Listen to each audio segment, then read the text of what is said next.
Mid Systolic Murmur. A mid-systolic murmur begins shortly after the first sound, peaks in the middle of systole, and does not quite extend to the second sound. It is the crescendo-decrescendo murmur, which builds up and decreases symmetrically. It is also known as an ejection murmur.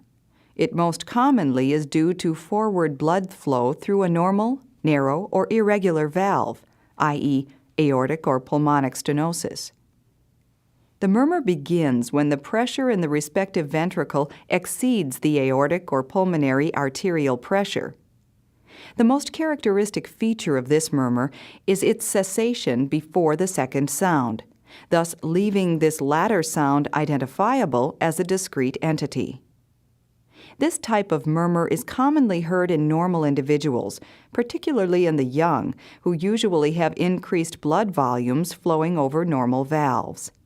In this setting, the murmur is usually short, with its peak intensity early in systole, and is soft, seldom over 2/6 in intensity.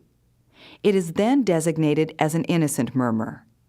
In order for a murmur to be classified as innocent, i.e., normal, the following must be present. 1. Normal splitting of the second sound together with absence of abnormal sounds or murmurs, such as ejection sounds, diastolic murmurs, etc. 2. Normal jugular venous and carotid pulses. 3.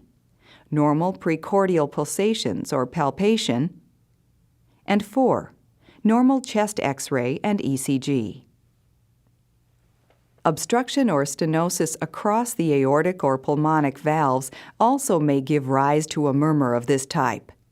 These murmurs are usually longer and louder than the innocent murmur and reach a peak intensity in mid-systole.